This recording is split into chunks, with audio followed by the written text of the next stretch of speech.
Rulers by Mbela, Sone, Dipoko. This is a poem about the new rulers of the newly independent African countries.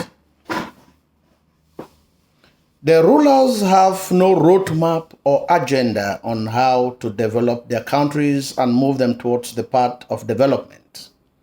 Consequently, they are bound to fail during their reign. The poem opens with the statement, "This is a rainy night." The rainy night signifies bad omen or ill luck, though the ruler pretends as if all is well. These are the type of rulers who spend time in pleasure, what the poet refers to as they boast and drink and dance under chandeliers. In short, they neglect their people while they are in office and they enjoy themselves. The country that they boast about is what could be referred to as a wretched landscape because the country has been overexploited. Its natural resources have been overexploited. And there is a revolution that is gathering momentum. Symbolically, the landscapes are wretched because it is overexploited by the colonial masters and the new rulers, leaving the people in abject poverty and frustration. The celebration in castles signifies the pleasurable lives that the leaders live, a life of extravagance.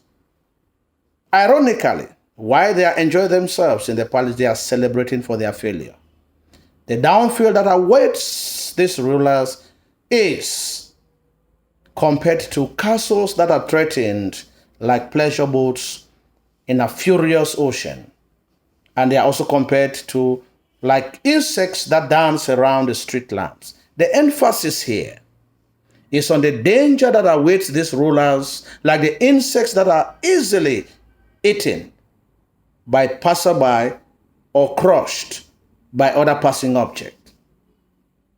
The night introduces that things are not okay, abnormalities that happen in the country. Hills begin to sink, to become valleys, and rivers begin to flow backward. These are signs that symbolize disorder, anarchy, chaos, and confusion or bloodshed in the land. The salt water that drowns the farms and their faces introduces the element of pessimism because the hope disappears. In this desperate situation, the nation waits for a good leader who can get the nation out of the mess in which it finds itself or it has been plunged in by reckless and incompetent rulers. The Savior is hinted in the line, "We must seek the resident seagull before it drowns," because it is a seagull that holds the key to human salvation or liberation from enslavement. The downfall that is inevitable in the line, the fate of wicked kingdoms, which are governed by gorgeous parrot because they are unpatriotic. The leaders are parrots because they repeat and do only what their masters tell them to do, forgetting about the aspirations of their peoples. The poet ends with a warning that revolts are the outcome that befall wicked or incompetent rulers or rulers who do not take the welfare of their people into consideration.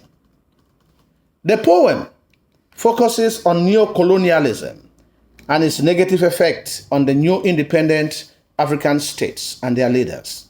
They are merely stooges left to rule wretched landscapes that have been exploited, and they are still exploited by the white masters. The poem clearly hints to exploitation of the country's resources by the imperialist powers. The blame is also on the leaders who squander what is left when they boast and drink and dance under chandeliers. The new leaders are extravagant and very pleasurable in their attitudes, highlighting bad governance and extravagance. The idea of danger is reiterated by the castle compared to a pleasure boat in a furious ocean and insects dancing near street lamps. The focus here is the unavoidable downfall of the leaders or calamity that will befall the leaders who do not govern their countries well. The imagery is used in the poem to suggest that there will be trouble in the future. Lastly, there is general despair as the people are hopeless in such a state that does not have any future. The elements of nature all point to the change that must come, but there is doubt whether the change will be positive or not. It should be noted that the colonial masters want these new states to be governed only by gorgeous parrot, which can repeat and do only what they want them to do. In this case, the people will continue to suffer under such leadership. Consequently, if there must be change in Africa or in the various countries, it must be a meaningful one which will benefit the peoples. Note that the poem captures or makes its point through many symbols such as the rainy night, the seismic night, scrolls of wretched landscape, gorgeous parrots. There are also similes to drive home the point. The mood in the poem is very melancholic and the poet's attitude is that of condemnation. He denounces post-independent African leaders who live in affluence to the detriment of their people. The poem is an indictment. It talks about the license of eloquent greed and exploitation and extravagance. The speaker emphasizes that the fate of such a nation is doomed with such leaders, and people must rise up to fight the tyrant before he drowns the whole nation. The discontent among the people keeps mounting, just waiting for an explosion. The fragility of their power can be compared to that of insects, and the palace can be stormed at any moment. It is clear that there is clear chaos in the making, and there will be disastrous consequences if any revolution takes place in the nation.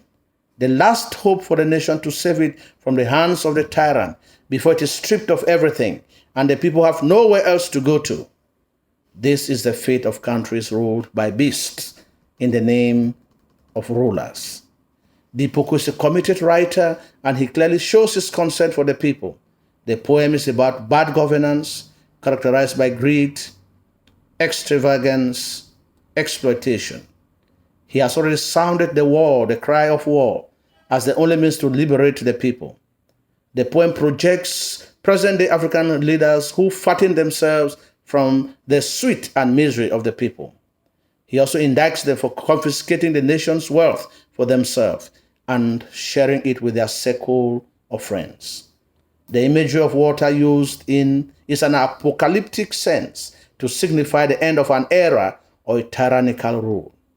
The animal imagery is used to expose how far the leaders have lost their human qualities and sensibilities.